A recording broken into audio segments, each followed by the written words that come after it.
Hello everyone. तो कैसे हैं आप लोग? उम्मीद करता हूँ अच्छे होंगे, घर पे होंगे, सेफ होंगे। तो मैं आपका फिज़िक्स टीचर अल्ताफ़ हुसैन एक बार फिर से आपका ग्रेविट क्लासेस में स्वागत करता हूँ। तो हम लोग आज यहाँ क्या पढ़ने के लिए इकट्ठा हुए हैं? क्लास 12th की फ़िज़िक्स। और क्लास 12th की फ़िज़िक्स में हम लोग क्या पढ़ रहे थे? इलेक्ट्रोस्टैट पढ़ रहे थे, जिसमें चैप्टर था इलेक्ट्रिक चार्जेस। और आज हमारा चौथा लेक्चर है।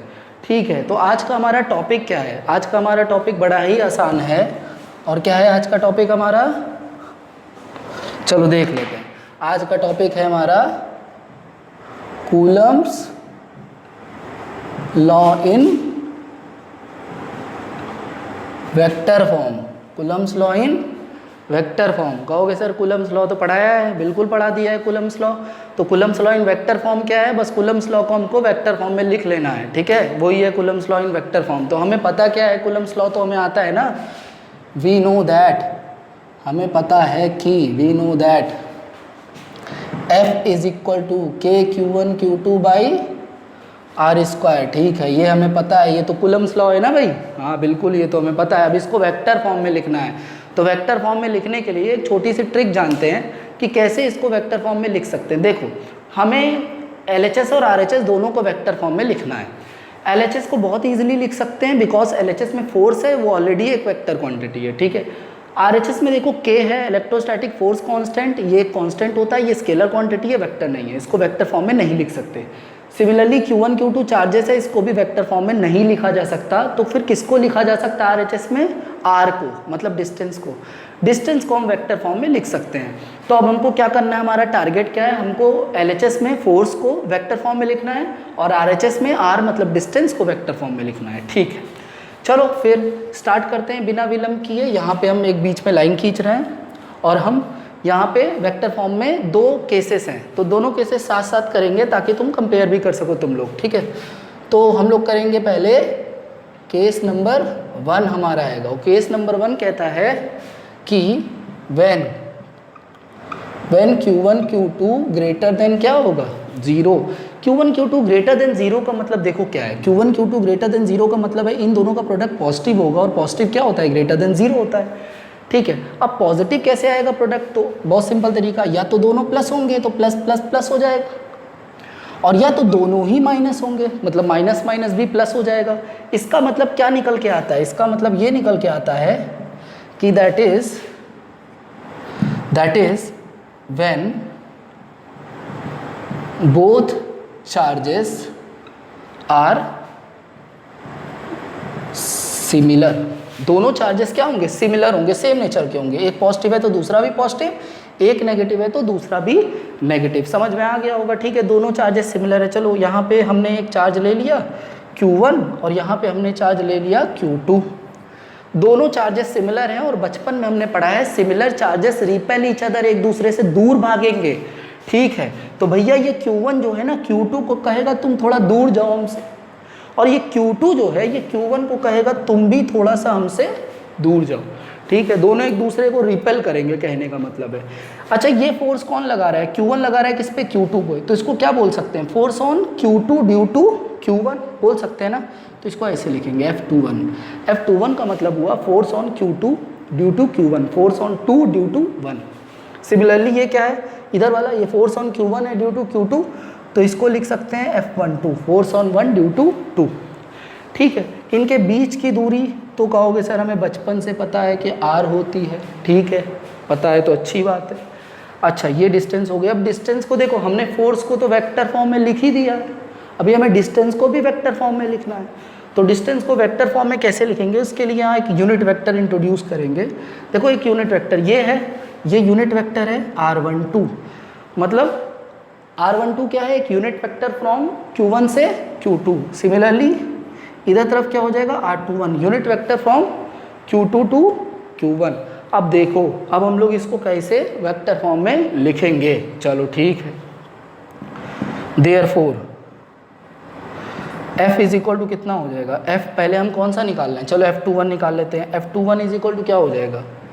K Q1 Q2 by R square. ठीक, कहोगे सर ये तो वेक्टर क्वांटिटी LHS, लेकिन RHS स्केलर क्वांटिटी, इसको वेक्टर करिए। चलो बचपन में एक फॉर्मूला तुम लोगों ने पढ़ा था बचपन, मतलब तुम्हारा क्लास 11th में तुम लोगों ने वेक्टर चैप्टर पढ़ा था ना फिजिक्स में। उसमें तुम लोगों ने एक छोटा सा फॉर्मूला पढ़ा था, बहुत नन्ना मुन्ना सा। क्या था? Unit vector is equal to vector upon में मैग्नीट्यूड।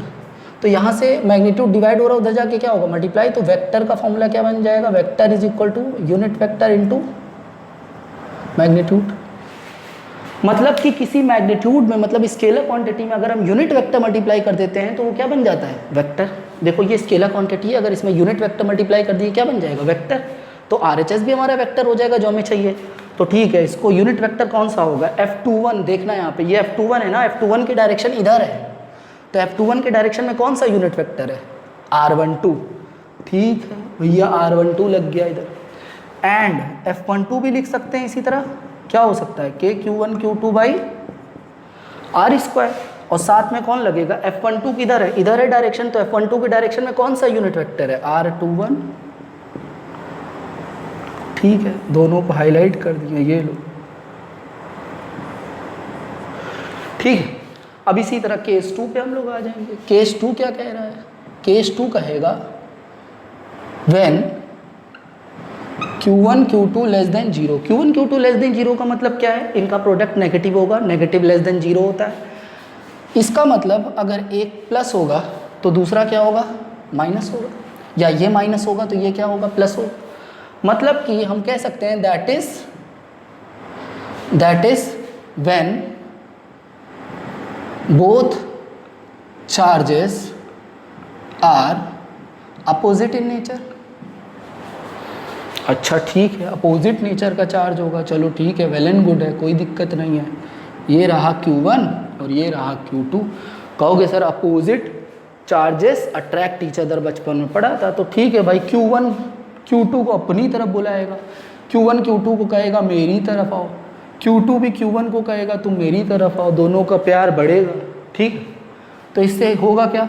अच्छा देखो, ये फोर्स कौन सा है? ये फोर्स Q2 पे लग रहा है, किसकी वजह से? Q1 की वजह से, तो इसको कहेंगे F21, force on Q2 due to Q1। और ये फोर्स किसका है? Force on Q1 due to Q2, तो F12 force on Q1 due to Q2। इनके बीच की दूरी एज यूजुअल क्या होगा? R होगा। अच्छा ठीक है, यूनिट वेक्टर यहाँ पे क्या होगा? 1 से 2 तरफ यूनिट वेक्टर R12 हो गया, और 2 से 1 की तरफ यूनिट वेक्टर R21 हो गया। तो सिमिलरली यहाँ पे क्या लिख सकते हैं? देयरफॉर F21 हम निकाल लेते हैं पहले। F21 कितना होगा? KQ1 Q2 by R²। और इधर वेक्टर बनाना है RHS को भी वही सिमिलर तरीका। F21 किस डायरेक्शन में है? इस डायरेक्शन में है, तो इस डायरेक्शन में कौन सा यूनिट वेक्टर है? R21। ठीक है ना? चलो इसी तरह F12 कर लेते हैं। F12 क्या होगा? KQ1 Q2 by R²। ठीक है ना, KQ1 Q2 बाई R²। और F12 के डायरेक्शन में कौन सा यूनिट वेक्टर है? F12 इधर है, इसकी डायरेक्शन में R12 है, दिख रहा होगा। ठीक है, यहाँ तक क्लियर है कि नहीं? तो यहाँ पे क्या दिख गया? अब दोनों को एक बार दोनों को एनालाइज कर लो अच्छे से। देखो फर्क क्या आ रहा है दोनों में। भाई F21 यहाँ पे था, तो F21 क्या है? F21 जब यहाँ पे है तो क्या आ रहा है? R12 आ रहा है। और जब ये 12 आ रहा है तो उसकी डायरेक्शन में कौन है? 21 है। मतलब 21 में 12 है, 12 में 21 है, उल्टा है। और यहाँ पे 21 में 21 है, 12 में 12 है, मतलब सेम है पैटर्न यहाँ पे। ठीक है, तो ये पैटर्न कैसे अलग अलग दोनों आ रहे हैं? ये किसके लिए हैं? सिमिलर चार्जेस के लिए हैं, और वो अपोजिट चार्जेस के लिए हैं। तो Coulomb's law in vector form हमारा बस यही था और कुछ नहीं था, इतना आसान था ये। ठीक है, अब इसमें एक छोटा सा कंक्लूजन निकलता है, वो देख लेते हैं भाई कि कंक्लूजन निकला क्या है। ठीक है, चलो कंक्लूजन देख लेते हैं जल्दी से।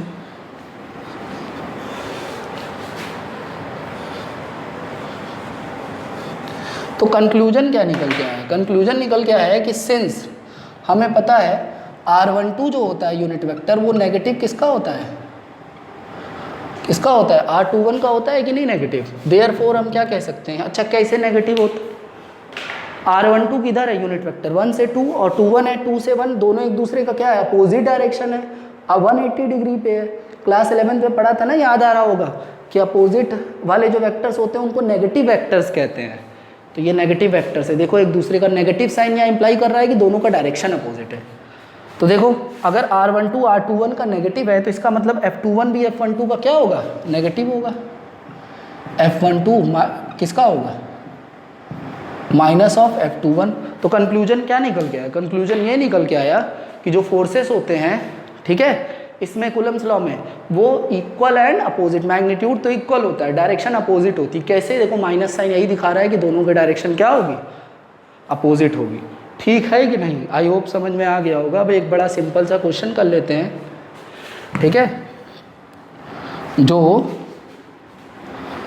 तुम्हारे बोर्ड्स के लिए as well as competitive exams दोनों के लिए बड़ा ही यूज़फुल है, ठीक है। तो क्वेश्चन ये है, is electrostatic force between two electrons, is electrostatic force between two electrons greater than gravitational force, question mark, if yes then by what factor। चलो क्वेश्चन समझ लो।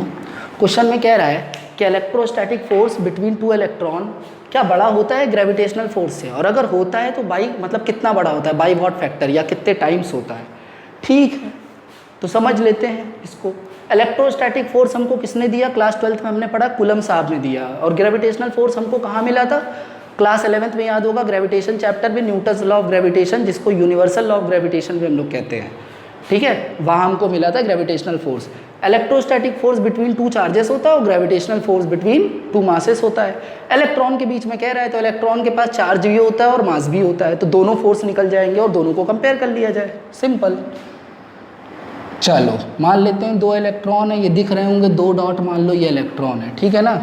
चलो मान लिया, सिंप्लिसिटी के लिए मान लेते हैं ये दोनों कितनी दूरी पे हैं एक दूसरे से, 1 मीटर की दूरी पे है। चार्ज ऑन इलेक्ट्रॉन पहले वाले पे कितना होगा, कहोगे सर ये तो हमें पता होता है, 1.6 × 10⁻⁻19। दूसरे पे चार्ज 1.6 × 10⁻⁻19 कूलम। मास इलेक्ट्रॉन पे कितना होता है, वही होता है, पता होगा, बचपन में पढ़ा होगा, क्या होता है 9.1 × 10⁻31 kg। और दूसरे वाले पे वही सेम। चलो कैलकुलेट कर लेते हैं। अब कैलकुलेट कैसे करेंगे भाई, कैलकुलेट करना बड़ा आसान है। क्या करेंगे, FE/FG निकाल लेंगे, ठीक है, सॉल्यूशन कर रहे हैं हम। FE क्या है, इलेक्ट्रोस्टैटिक फोर्स, FG क्या है, ग्रेविटेशनल फोर्स। फॉर्मूला क्या होता है, KQ1Q2/R²। FE का फॉर्मूला, FG का फॉर्मूला GM1M2/R²। चलो वैल्यू रख दो, K की वैल्यू कितनी होती है, 9 × 10⁹ Q1 की वैल्यू उधर लिखी हुई है 1.6 × 10⁻⁻19, Q2 की वैल्यू 1.6 × 10⁻⁻19 अपॉन में R² मतलब 1 का स्क्वायर। अब G की वैल्यू याद होगा 6.6, यूनिवर्सल ग्रेविटेशनल कांस्टेंट 10⁻11, 6.67 × 10⁻11। M1 की वैल्यू 9.1 × 10⁻31, M2 की वैल्यू 9.1 × 10⁻31, और नीचे R² मतलब 1²। कहोगे सर 1² अच्छा लग रहा है, शहीद कर दीजिए, कर दिया, ठीक है। अब देखो यहाँ पे नंबर वाली जो वैल्यूज़ है ना, 9 हो गया, 1.6 और यहाँ पे 6.67, 9.1 और 9.1, इनको अलग सॉल्व कर लेते हैं और 10 की पावर को अलग कर लेते हैं। 1.6 होता है, 2.56 × 9 कर लोगे तुम लोग कैलकुलेट, तकरीबन आएगा 23.04।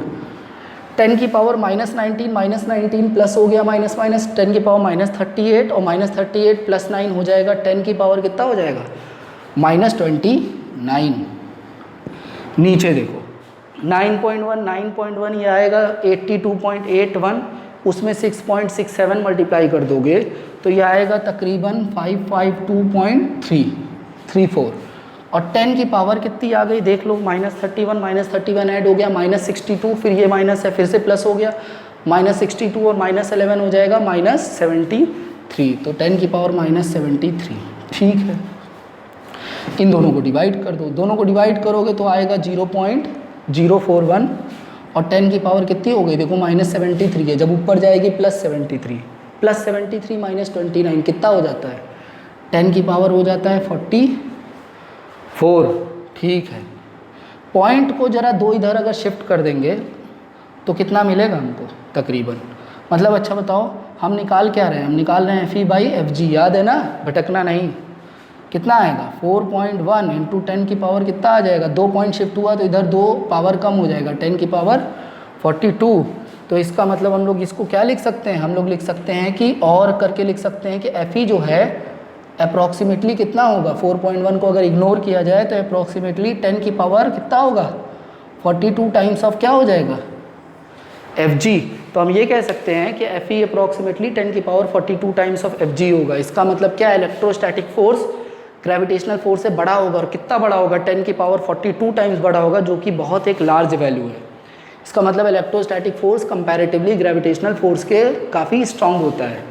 ठीक है, तो यहाँ पे हम रिजल्ट लिख लेते हैं, क्या है हमें क्या मिला, कॉपी कर लिया होगा ना ये, ठीक है लिख लेते हैं, therefore FE is greater than FG by a factor 10 की पावर 42। कितना आसान है, चलो ठीक है, ये एक बार इसको घर पे अच्छे से कैलकुलेट कर लेना तुम लोग, ठीक है, और इसको जो आज टॉपिक पढ़ा है इसको रिवाइज कर लेना। अगला टॉपिक होगा हमारा सुपरपोजिशन प्रिंसिपल।